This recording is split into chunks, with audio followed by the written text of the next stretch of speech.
This training video covers the topic of rolling salary contracts over.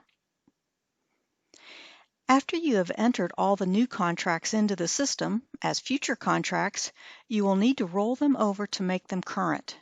To do so, go to the Annual Updates section in the Personnel menu. Use the quick search to find your group of people. Perhaps I'm just looking at my certified. I know I've worked on all of those contracts. I can do my search. And I see that not everybody has a contract for next year. Some of them are continuing, or maybe they haven't expired. So that's okay. I don't need to limit this list. If there is information in the next year contract area, then that's what gets rolled over to be current. If there isn't anything there, then that record will basically be skipped. So no problem there. So we have our group, and we can simply click on Update Employment Contracts. Update Employment Contracts. It tells us how many records are out there that we selected, 305. And we have a couple of options here before we do the update.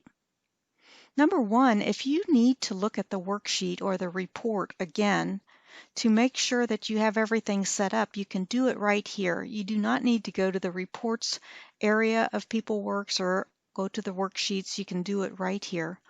So I would click on my contract worksheet. This is my current future worksheet that you might have used again out of the reporting module.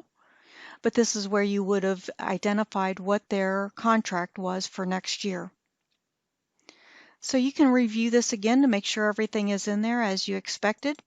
And if so, then all you do is click on Update Contracts.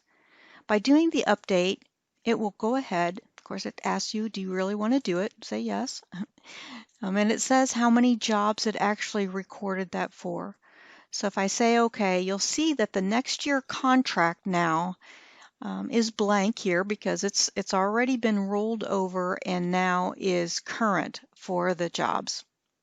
So that's all that's involved. You can run this process multiple times. So for example, if you only did your limited contracts and then later on you needed to do a 3-year contract or process continuing ones, if you do it in future, if you set it up in future, then you can come back here and run this process to roll that data over so that your contracts always stay up to date.